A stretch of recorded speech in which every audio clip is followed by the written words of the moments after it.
ॐ हरिः ॐ श्री गुरुभ्यो नमः। हरिः ॐ।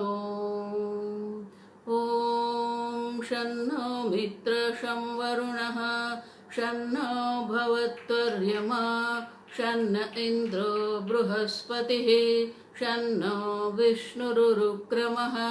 नमो ब्रह्मणे नमस्ते वायो त्वमेव प्रत्यक्षं ब्रह्मासि त्वमेव प्रत्यक्षं ब्रह्म वदिष्यामि ऋतं वदिष्यामि सत्यं वदिष्यामि तन्मामवतु तद्वक्तारमवतु अवतु माम् अवतु वक्तारम्। ॐ शान्ति शान्ति शान्तिः। ॐ भद्रं कर्णेभिः शृणुयाम देवाः भद्रं पश्येमाक्षभिर्यजत्राः स्थिरैरङ्गैः स्तुष्टुवागुंसस्तनूभिः व्यशेम देवहितं यदायुः। स्वस्ति न इन्द्रो वृद्धश्रवाः स्वस्ति नः पूषा विश्ववेदाः स्वस्ति नस्तार्क्ष्यो अरिष्टनेमिः स्वस्ति नो बृहस्पतिर्दधातु। ॐ शान्ति शान्ति शान्तिः। ॐ सहनाववतु सहनौ भुनक्तु सह वीर्यं करवावहै तेजस्विनावधीतमस्तु मा विद्विषावहै। ॐ शान्ति शान्ति शान्तिः। सदाशिवसमारम्भां शङ्कराचार्यमध्यमाम् अस्मदाचार्यपर्यन्तां वन्दे गुरुपरम्परां। श्रुतिस्मृतिपुराणानाम् आलयं करुणालयं नमामि भगवत्पादं शङ्करं लोकशङ्करं शङ्करं शङ्कराचार्यं केशवं बादरायणं सूत्रभाष्यकृतौ वन्दे भगवन्तौ पुनः पुनः। ईश्वरो गुरुरात्मेति मूर्तिभेदविभागिने व्योमवद्व्याप्तदेहाय दक्षिणामूर्तये नमः। निधये सर्वविद्यानां विषजे भवरोगिणां गुरवे सर्वलोकानां दक्षिणामूर्तये नमः। ॐ नमः प्रणवार्थाय शुद्धज्ञानैकमूर्तये निर्मलाय प्रशान्ताय दक्षिणामूर्तये नमः।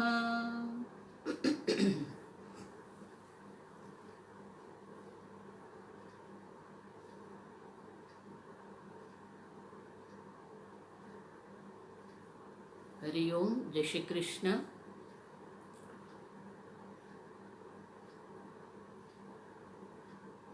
ईश्वर की कृपा से आज हम शास्त्र अध्ययन पुनः आरंभ कर रहे हैं। हमारा विषय है पंचदशी। पंचदशी के रचयिता है विद्यारण्य मुनि, जो श्रृंगेरी मठ के शंकराचार्य थे, और उनके भाई भारती तीर्थ जी। लेकिन पंचदशी का आरंभ करने के पहले हमारी बुद्धि में बहुत सारी चीज स्पष्ट होनी चाहिए। हम शास्त्र अध्ययन कर रहे हैं और हमारा शास्त्र है वेद। इसीलिए अगर कोई भी हमें पूछे आप कौन से धर्म से हैं, तो हमको बताना चाहिए हम सनातन धर्म, वैदिक धर्म हमारा है।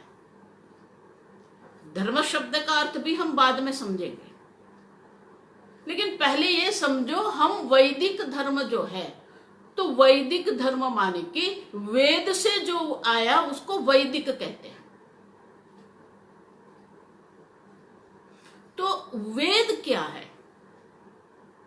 हम सब अपने को मानते हैं, श्रद्धा हमारे मन में है,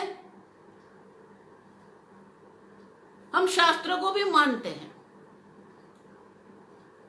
लेकिन वेद क्या है? अगर कोई आपको पूछे वेद क्या है, तो वेद के बारे में आप ऑनलाइन जाइए, बहुत सारी माहिती है, बहुत सारी चीज लोगों ने बोल के रखी है, लिख के रखी है। 4 वेद है, ऋग्वेद है, यजुर्वेद है, सामवेद है, अथर्ववेद है। प्रथम वेद ऋग्वेद है। ऋग्वेद सबसे प्राचीन ग्रंथ है। ऋग्वेद 10,000 साल पहले लिखा गया है। अब देखो ये सब ऑनलाइन आता है। मैं कहती हूँ ऐसा नहीं, ये जो ऑनलाइन आ रहा है वो मैं बोल रही हूं। तो वेद क्या है वो हमको पहले समझना पड़ेगा। गीता में 3 अध्याय में भगवान अर्जुन को कहते हैं, सह यज्ञ प्रजा सृष्ट्वा पुरोवाच प्रजापति। पूरा पहले उवाच कहा प्रजापति, सह यज्ञ प्रजा सृष्ट्वा, ये प्रजा की उत्पत्ति करने के बाद, सृष्ट्वा सर्जन करने के बाद। लेकिन कौन सी सृष्टि, कौन सी प्रजा? सह यज्ञाः प्रजाः, ये देखो एक शब्द देखो, सह यज्ञाः प्रजाः सृष्ट्वा, माने प्रजा की उत्पत्ति की उतना ही नहीं, वो प्रजा के साथ साथ किसकी उत्पत्ति हुई? सह यज्ञ, यज्ञ के साथ प्रजा की उत्पत्ति करने के बाद। तो यज्ञ कहां से आएंगे? यज्ञ वेद में आएंगे। तो सह यज्ञ मानी सह वेदाः।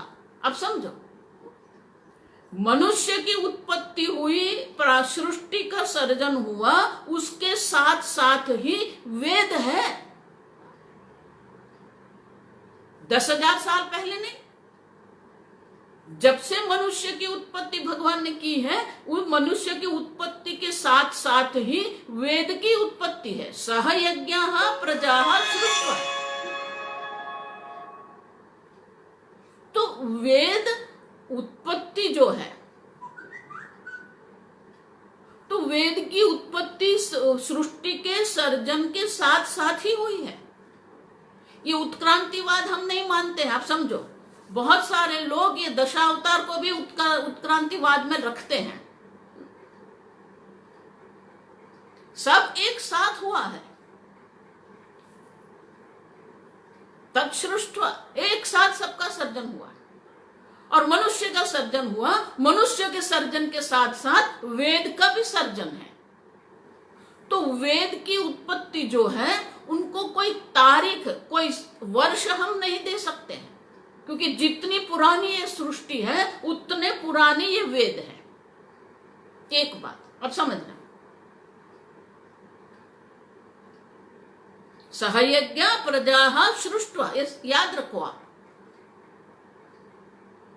और वेद शब्द क्या कहता है?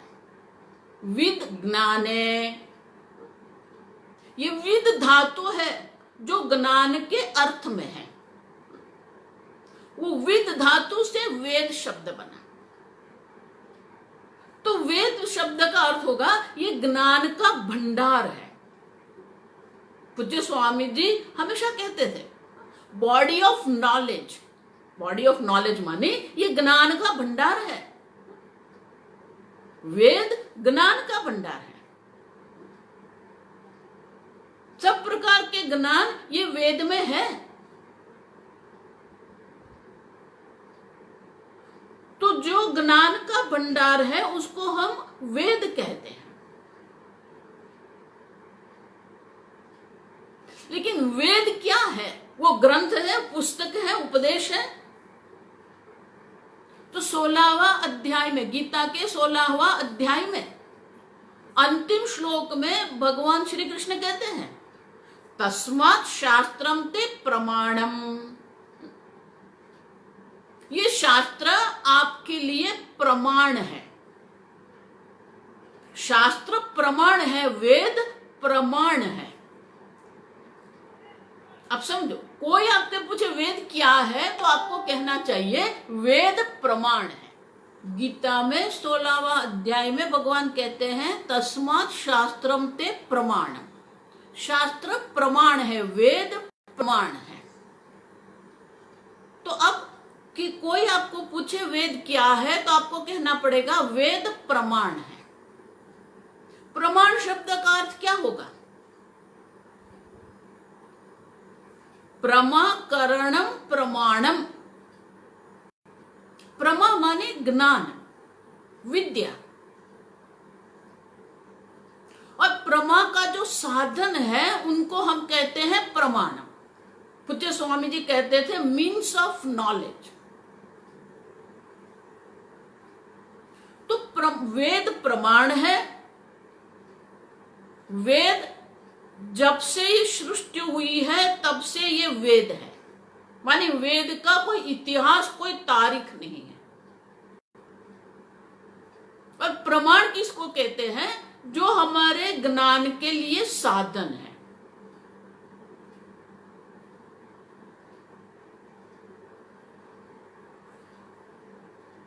जैसे आंख है वो रूप के लिए प्रमाण है, कर्णेंद्रिय है वो श्रवण करने के लिए, शब्द के लिए प्रमाण है। ये 5 ज्ञानेंद्रिय 5 प्रमाण है। श्रोत्र, त्वचा, स्पर्श के लिए ये त्वचा प्रमाण है। रूप और रंग के लिए चक्षुरेंद्रिय प्रमाण है। स्वाद के लिए ये जिह्वा प्रमाण है। गंध के लिए घ्राणेन्द्रिय प्रमाण है। तो 5 प्रकार के ज्ञान के लिए हमारे पास 5 इंद्रियां हैं, वो 5 इंद्रियां प्रमाण है। लेकिन प्रमाण शब्द जो है वो प्रमाण शब्द की व्याख्या क्या है, किसको प्रमाण कहते हैं, ये भी हमें समझना पड़ेगा। आप अंग्रेजी में जाइए तो प्रमाण शब्द का अर्थ लोग क्या करते हैं? अंग्रेजी में आप पढ़ेंगे ऑथोरिटी। ये ऑथोरिटी है? नहीं। प्रमाण का अंग्रेजी शब्द ऑथोरिटी जो है वो गलत है। जो ज्ञान का साधन है, मीन्स ऑफ नॉलेज, प्रमाण मानी means of knowledge, not authority.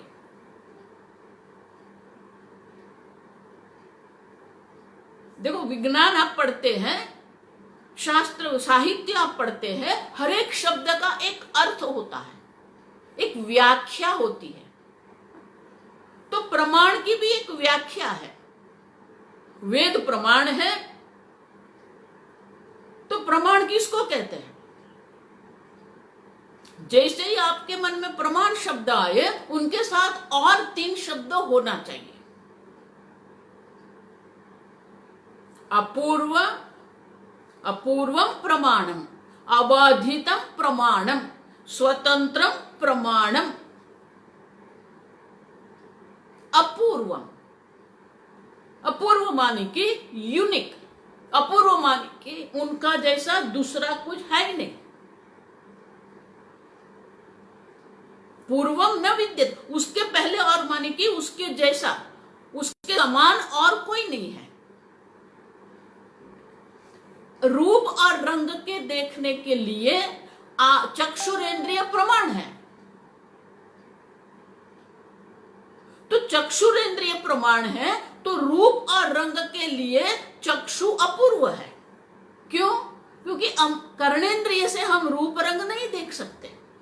दर्शन क्रिया चक्षुरेंद्रिय से होती है। गंध ग्रहण करना है तो गंध ग्रहण करने के लिए घ्राणेंद्रिय है। शब्द प्रमाण, शब्द जो है वो शब्द ग्रहण करने के लिए श्रोत्रेंद्रिय प्रमाण है, अपूर्व है।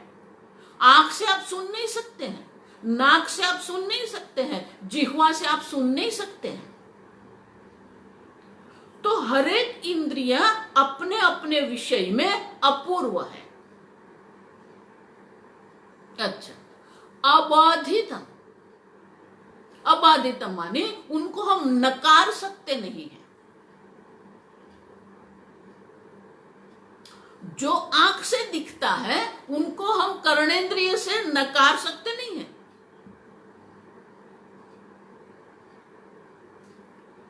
जो जिह्वा से स्वाद हम ग्रहण कर सकते हैं उनको हम दूसरी इंद्रिय द्वारा नकार सकते नहीं है, नॉट निगेटेड।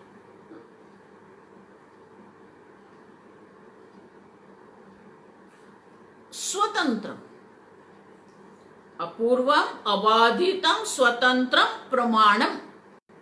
स्वतंत्र, रूप रंग का दर्शन करने के लिए चक्षुरेंद्रिय को अन्य इंद्रियों पर आधार रखना पड़ता नहीं है। शब्द ग्रहण करने के लिए ये श्रोत्रेंद्रिय को अन्य प्रमाण अंदरी इंद्रियों पर आधार रखने की आवश्यकता नहीं है, वो स्वतंत्र है। तो जैसे शब्द स्पर्श रूप रस गंध 5 विषय है, 5 ज्ञानेंद्रिय है, वो 5 ज्ञानेंद्रिय 5 प्रमाण है। उसी प्रकार से वेद, भगवान जब गीता में कहते हैं वेद प्रमाण है, तो वेद प्रमाण है मानी क्या हो गया? वेद अपूर्व है, मानी कि वेद द्वारा जो ज्ञान हम प्राप्त कर सकते हैं वो ज्ञान हम अन्य प्रमाण द्वारा प्राप्त कर सकते नहीं है। आप समझना ठीक से, अपूर्व वेद प्रमाण है, वेद अपूर्व है। अपूर्व है माने कि जो ज्ञान वेद से हम प्राप्त कर सकते हैं वो अन्य प्रमाण द्वारा हम प्राप्त नहीं कर सकते हैं। अबाधितम, जो वेद द्वारा हमें ज्ञान प्राप्त होता है वो अन्य प्रमाण द्वारा वो हम नकार सकते नहीं है, we can not negate it. स्वतंत्रम, जो ज्ञान हम वेद से प्राप्त करते हैं वो ज्ञान प्राप्त करने के लिए वेद स्वतंत्र प्रमाण है, अन्य प्रमाण पर उनको कोई प्रकार की परतंत्रता नहीं है, आधार रखना नहीं है। तो पहले ये स्पष्ट हमारे मन में होना चाहिए कि वेद प्रमाण है। वेद प्रमाण है माने अपूर्व है। जो ज्ञान की बात वेद में हुई है, आप समझो, वो दूसरे प्रमाण से हम नहीं जान सकते। इसलिए ये वेद के लिए ये परंपरा में एक श्लोक है, प्रत्यक्षेण अनुमित्यावा यस्तु उपायन विद्यते। प्रत्यक्ष, ये 5 इंद्रियों द्वारा जो हम ज्ञान प्राप्त करते हैं उनको प्रत्यक्ष कहते हैं, ये प्रत्यक्ष प्रमाण है। अक्ष मानी इंद्रिय, प्रति मानी सामने, जो हमारी इंद्रिय के सामने है और इंद्रिय द्वारा सीधा सीधा जिसका ज्ञान होता है उसको प्रत्यक्ष ज्ञान कहते हैं। आप मुझे देख रहे हैं, मैं प्रत्यक्ष हूं। आप मुझे सुन रहे हैं, शब्दतः भी मैं प्रत्यक्ष हूं।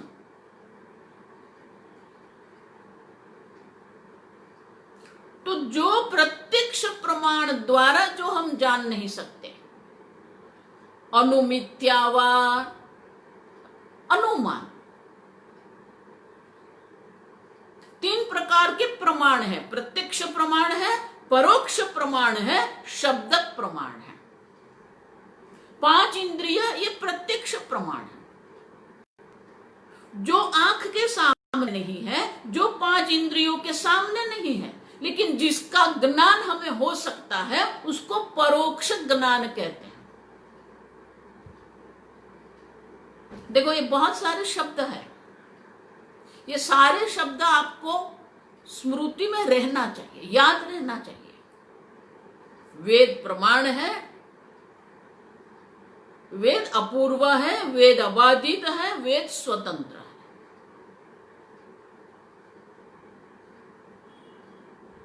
प्रत्यक्ष प्रत्यक्ष प्रमाण के द्वारा जो हम नहीं जान सकते हैं, अनुमान प्रमाण, परोक्ष प्रमाण, 4 प्रकार के परोक्ष प्रमाण हैं। देखो हमारे शास्त्र ने बहुत सारा मीमांसा, जिसको एनालिसिस कहते हैं, विश्लेषण हम कहते हैं, हर एक शब्द का विश्लेषण किया है। परोक्ष प्रमाण 4 प्रकार के हैं। अनुमान, अर्थापत्ति, उपमा, अनुपलब्धि। अनुमान, अनुमानिक किसी के बाद, मान माने ज्ञान, हमने देखा प्रमाण, प्रमा माने ज्ञान, मान माने ज्ञान, किसी और ज्ञान के बाद जिसका ज्ञान होता है उसको अनुमान कहते हैं। रामः गच्छति, लक्ष्मणः अनुगच्छति। राम जा रहे हैं, राम के पीछे लक्ष्मण जा रहे हैं। अनुमानिक पीछे, बाद में। तो अनुमान वो ज्ञान है, वो परोक्ष ज्ञान है, वो किसी और ज्ञान के बाद होता है। शास्त्र में उनका दृष्टांत है। अनुमान में 4 प्रकार से हम 4 स्टेप में हम काम करते हैं। तो दृष्टांत देते हैं, पर्वतः वह्निमान। वह्नि माने अग्नि। हमारी सीधी भाषा में कहते हैं पर्वत पर आग लगी है। आपने आग को देखा, अग्नि को देखा नहीं, अग्नि दिखाई नहीं दे रहा है, फिर भी हमने ये निश्चय किया, ये प्रतिज्ञा है। उसको शास्त्र में प्रतिज्ञा कहते हैं। पर्वतः वह्निमान, ये प्रतिज्ञा हुई, पर्वत पर आग लगी है। आपने कैसे कहा? धूमत्वात्। उसका कारण क्या है? धूमत्वात्। वो धूम हम देख रहे हैं, स्मोक, लेकिन वो धूम जो है, जो स्मोक है, और उनको और अग्नि का क्या संबंध है? वो संबंध बताना पड़ेगा। उस संबंध को क्या कहते? यत्र यत्र धूमः तत्र तत्र वह्निः। जहां जहां भी धूम है, वह जहां जहां ये धूम है, वहां वहां क्या होगा? अग्नि होना चाहिए। अग्नि के बिना ये स्मोक की कोई शक्यता नहीं है।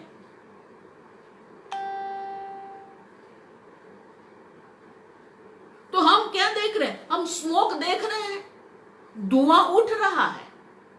तो धुआं जो हम लोग को देख रहा है, वो धुआं को देख के, आप समझ गए? अनुमान, धुआं का ज्ञान पहले हमको हुआ, और धुआं के ज्ञान के बाद हमको किसका ज्ञान हुआ? अग्नि का ज्ञान। अनुमान, समझो। तो धुआं जो है वो अग्नि के, जो अग्नि वहां है, उनका हमको क्या कर रहे हैं? उसको लिंग कहते हैं, चिन्ह कहते हैं। क्यों? क्योंकि जहां जहां धुआं होगा वहां वहां अग्नि अवश्य होगा। तो बोले कि आपने दोनों को साथ में कहां देखा? जहां धुआं है वहां अग्नि है, माने कि अग्नि और धुआं दोनों को साथ में कहीं पर देखा आपने? यथा पाकशालायाम,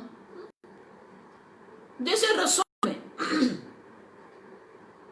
रसोई घर में हम देखते हैं, पहले जो था चूल्हा जलाते थे हम लोग। जब काम निपट गया, भोजन हो गया, सब सफाई हो गई, तो जो पहले जो गृहिणी थी वो देखती थी कि ये जो राख है, वो राख में से धुआं तो नहीं निकलता ना। क्यों? अगर राख में से धुआं निकल रहा है तो वहां अग्नि होना चाहिए, देवता कहते हैं हम लोग।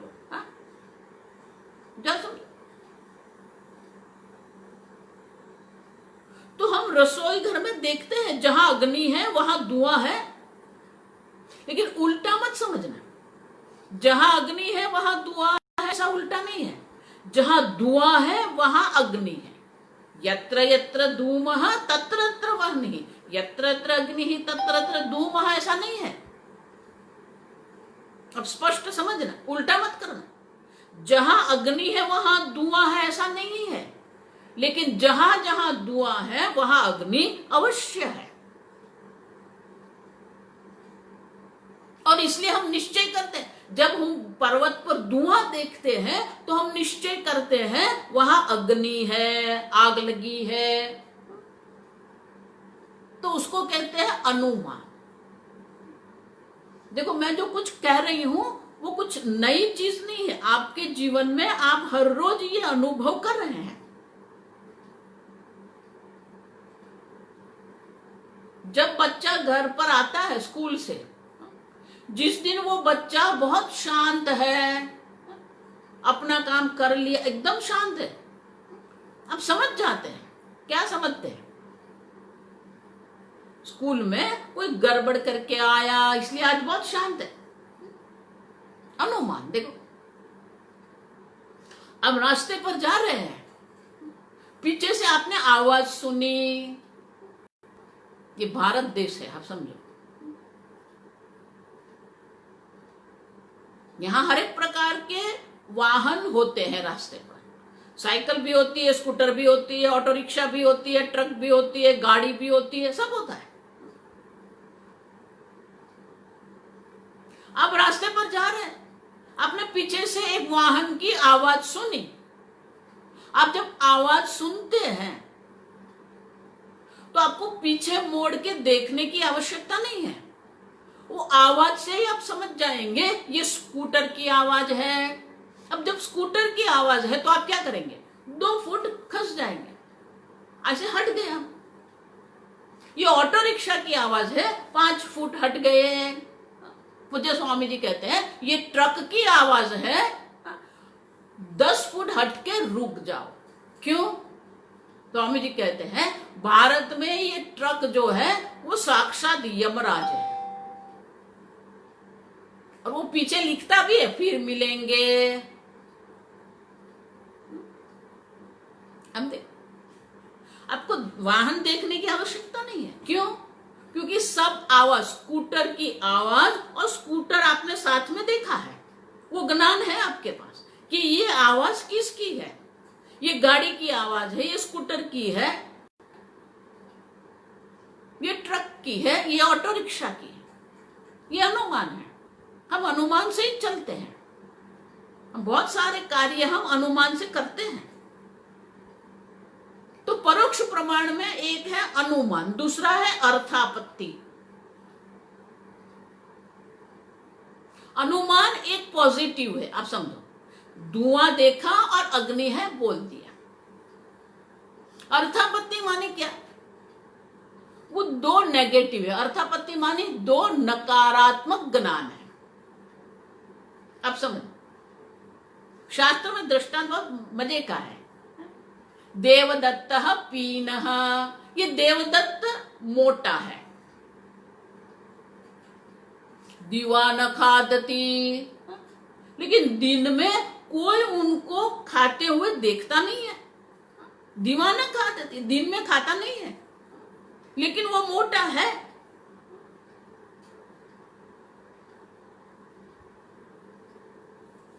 रात्रौ खादति, इसका मतलब क्या हुआ? दिन में अगर वो नहीं खा रहा है, वो मोटा है, तो सीधी बात है। क्यों? 2 नकारात्मक। अगर वो खाता नहीं है तो वो मोटा होगा नहीं। आप समझो, तो सुबह में उठते हैं, पूरा पानी पानी है, बाहर देख लिया, बाहर सब जगह पानी पानी है, तो हम क्या कहेंगे? रात को बारिश हुई थी, रात को वर्षा हुई थी। क्यों? अगर वर्षा न होती तो सब गीला होता नहीं। 2 नेगेटिव। अगर वो खाता नहीं है तो वो मोटा होगा नहीं, माने कि वो रात को खाता है। सब गीला है माने रात को बारिश हुई है। देखो, ये जो एजम्पशन, अंग्रेजी में उसको एजम्पशन कहते हैं। ये पूरे जो वैज्ञानिक लोग हैं, ये खगोल शास्त्र है, जीव शास्त्र है, उसमें जितना भी संशोधन होता है वो संशोधन ये प्रिजम्पशन से चलता है।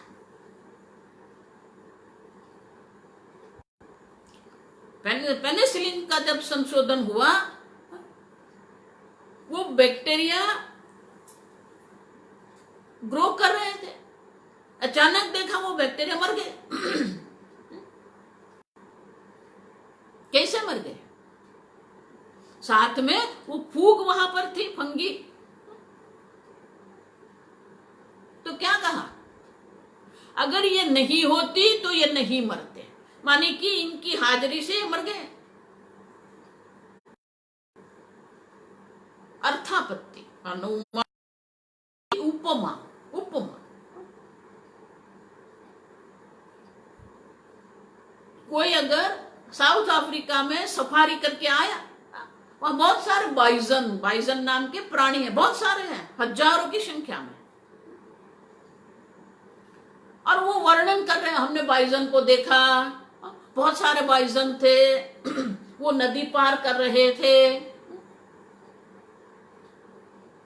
तो कोई पूछेगा वो बाइजन कैसा है, तो हम उत्तर क्या देंगे, हमारे भैंसा जैसा है, बफेलो। वो कैसा दिखता है, वो बफेलो की तरह काला है, उसके 2 सींग है। अब जब आप देखेंगे, जब आप बाइजन देखेंगे तो आप याद करेंगे, हाँ ये हमारा बफेलो जैसा ही है। उपमा।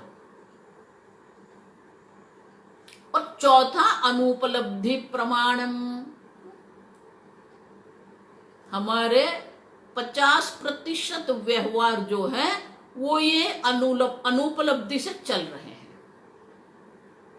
अनुपलब्धि मानी कि किसी कोई चीज की गैर हाजिरी, एब्सेंस।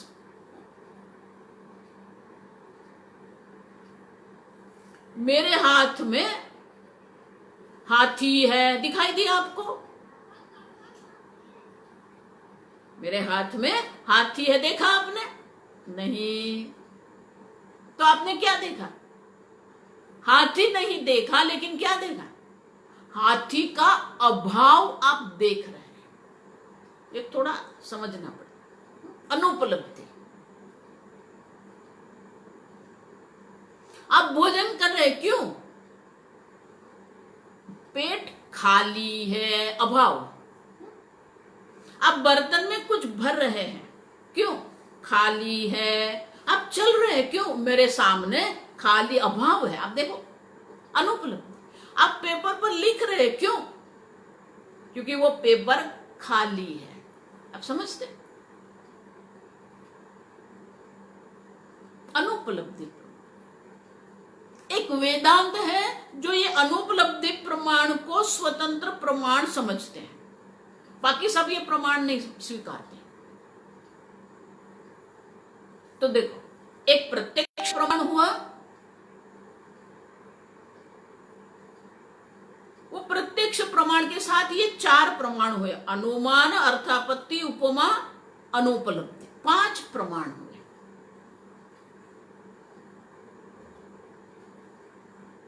वो श्लोक क्या कह रहा था? प्रत्यक्षेण अनुमित्या वा यस्तु उपायन विद्यते। जो प्रत्यक्ष प्रमाण से हम प्राप्त नहीं कर सकते, जान नहीं सकते हैं, जो हम परोक्ष प्रमाण, अनुमान आदि प्रमाण के द्वारा जो हम नहीं जान सकते हैं, प्रत्यक्षेण अनुमित्या वा यस्तु उपायन विद्यते।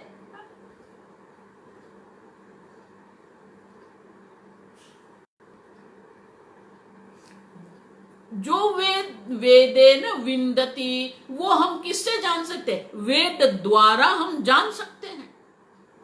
तस्माद् वेदस्य वेदता। ये वेद क्यों है?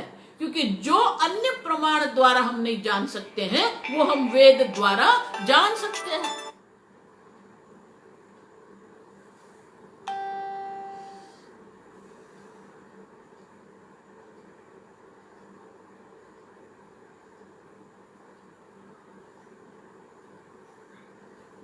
बहुत बता दिया था कि ये प्रवचन है। आज ही सब लोग रिक्वेस्ट भेज रहे हैं, फोन कर रहे हैं।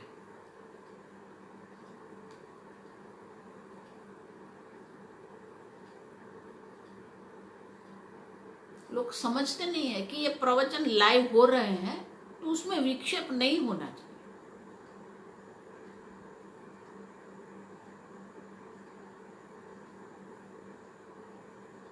तस्माद वेदस्य वेद प्रमाण क्यों है? क्योंकि अन्य प्रमाण द्वारा जो हम नहीं जान सकते हैं, वो वेद द्वारा हम जान सकते हैं।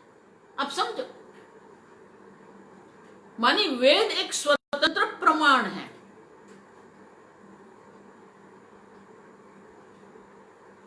इसलिए शास्त्र में, मीमांसा शास्त्र जिसको हम कहते हैं, वो मीमांसा शास्त्र में वेद के लिए वाक्य है, अज्ञात ज्ञापकम शास्त्र।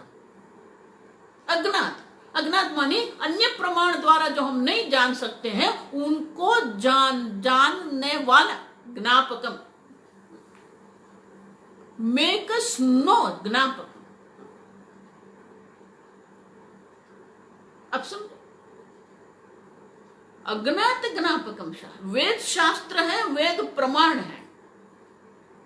वेद में जो चर्चा है वो अन्य प्रमाण द्वारा हम करते हैं, सत्य नहीं है, और अन्य प्रमाण के आधार रखने की कोई आवश्यकता नहीं है।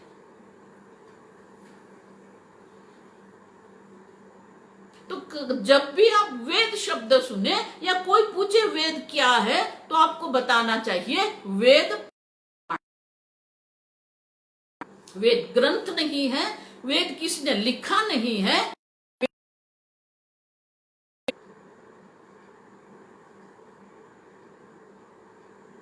अब समझना बराबर।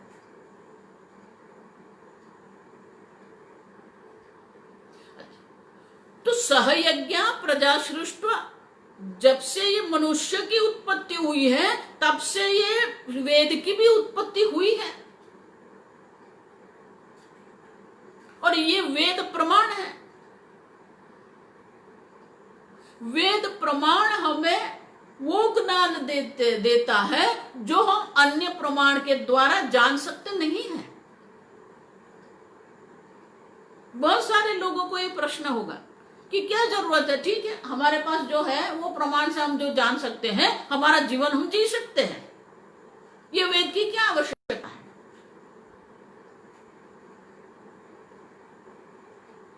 तो वेद की आवश्यकता क्यों है? इसके लिए वही श्लोक में भगवान कहते हैं, सहयज्ञ प्रजा सृष्ट्वा पुरोवाच प्रजापति ही। ये यज्ञ के साथ, वेद के साथ मनुष्य की उत्पत्ति प्रजापति ने की, और उत्पत्ति करने के बाद सृष्टवा, प्रजापति ब्रह्मा जी ने, हम ब्रह्मदेव ने कहा, उवाच, क्या कहा? अनेन प्रशविष्यध्वम् एष वस्त्विष कामधुक, इष्ट कामधुक। इनके द्वारा आप प्रगति करो, उन्नति करो, आपके जीवन में वृद्धि करो।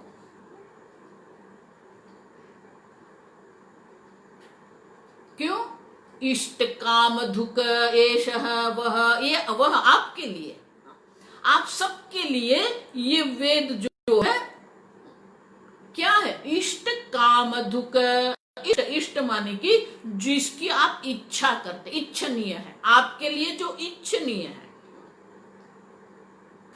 इष्ट काम, इच्छनीय जो है वो वस्तु की आप इच्छा करते हैं, वो इच्छा को पूर्ति करने वाला ये वेद है। इष्ट काम दुख, कामधेनु।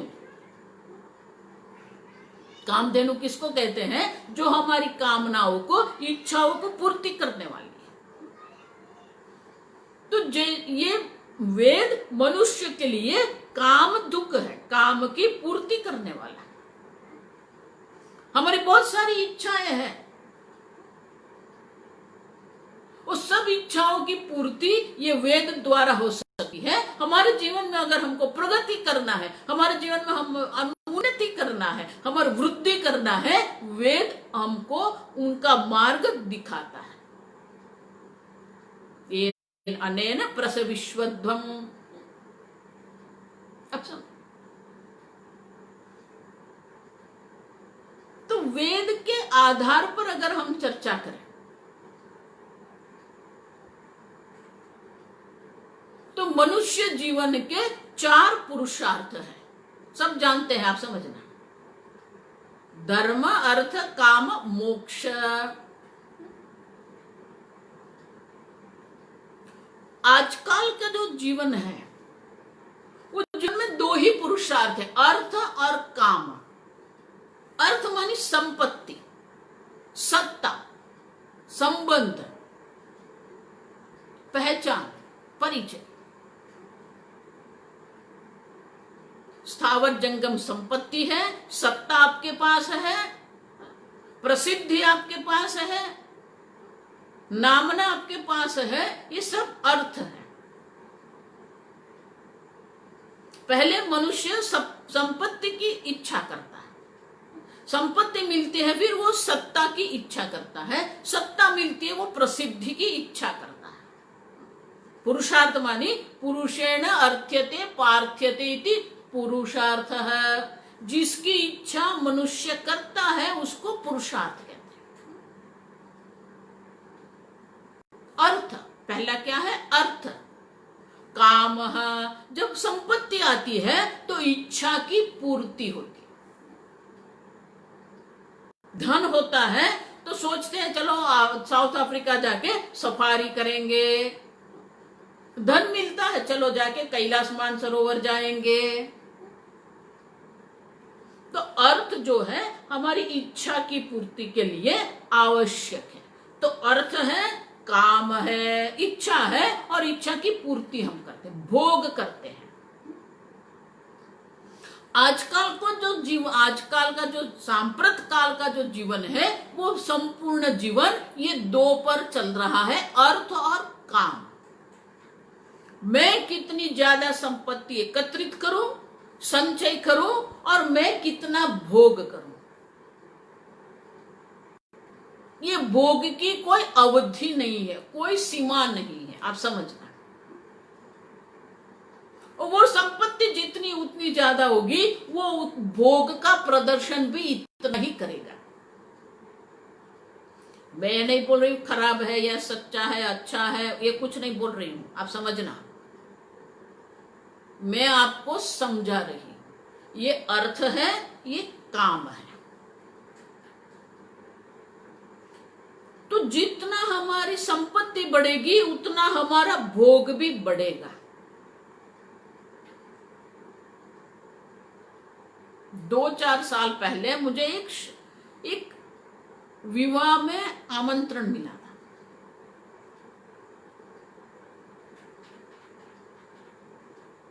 अब जब मैं वहां गई, वो जो विवाह का जो प्लॉट था, पार्टी प्लॉट जो कहते हैं ना,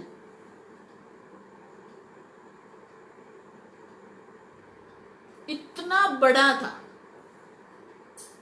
और जिसने आमंत्रण दिया था उसने मुझे आके बोला, स्वामिनी जी ये पूरा जो मंडप है, पंडाल है पूरा, उसमें फूड कोर्ट भी थे, मंच भी था, बहुत सारा था। वो सब जो गेस्ट को बैठने के लिए भी बहुत सुंदर व्यवस्था थी। वो पूरा का पूरा मुझे बोल रहा था, स्वामिनी जी ये पूरा का जो पूरा जी ये हुआ है वो पूरा 1 करोड़ का था। अब उनके पास संपत्ति है तो वो 1 करोड़ का कर सकता है। काम, आप समझो, संपत्ति है तो आप भोग कर सकते हैं, अर्थ और काम। आजकल जो है वो अर्थ और काम से ही सब चल रहा है। इसलिए लोग समझते हैं ये वेद की कोई आवश्यकता नहीं है, ये भक्ति की कोई आवश्यकता नहीं है, धर्म की कोई आवश्यकता नहीं है। आगे मैंने बोला था हम धर्म समझेंगे, वैदिक धर्म, आप समझिए। धर्म अर्थ काम मोक्ष, देखो ये क्रम हमारे जीवन से अगर देखेंगे तो अर्थ और काम पहले है, फिर धर्म की बात हम करते हैं। लेकिन शास्त्र क्या कहता है? धर्म अर्थ काम मोक्ष, ये क्रम में, शास्त्र के क्रम में धर्म पहले है। माने शास्त्र हमको कह रहे हैं धर्म की मर्यादा में रहकर अर्थ का संपादन करो और भोग करो। धर्म की मर्यादा में रहकर आपको जितनी संपत्ति प्राप्त करनी है आप करो, आपको जितने भी भोग करना है आप करो, कोई आपको मना नहीं कर रहा है। लेकिन मर्यादा किसकी है? धर्म की मर्यादा है। इसलिए धर्म पुरुषार्थ पहले है, धर्म पुरुषार्थ के बाद ही ये अर्थ और काम आते हैं।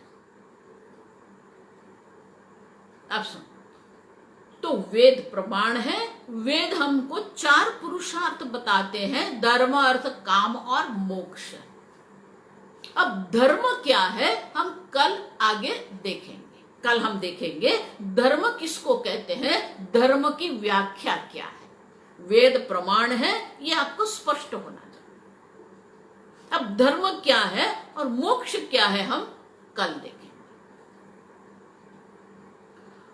ओम स्वस्ति प्रजाभ्यः परिपालयन्ताम् न्यायेन मार्गेण महीं महिषाः गोब्राह्मणेभ्यः शुभमस्तु नित्यं लोकाः समस्ताः सुखिनो भवन्तु काले वर्षतु पर्जन्यः पृथिवी सस्यशालिनी शोभरहितः ब्राह्मणाः सन्तु निर्भयाः ॐ सर्वेषां स्वस्तिर्भवतु सर्वेषां शान्तिर्भवतु सर्वेषां पूर्णं भवतु सर्वेषां मङ्गलं भवतु सर्वे भवन्तु सुखिनः सर्वे सन्तु निरामयाः सर्वे भद्राणि पश्यन्तु मा कश्चित् दुःखभाग् भवेत् असतो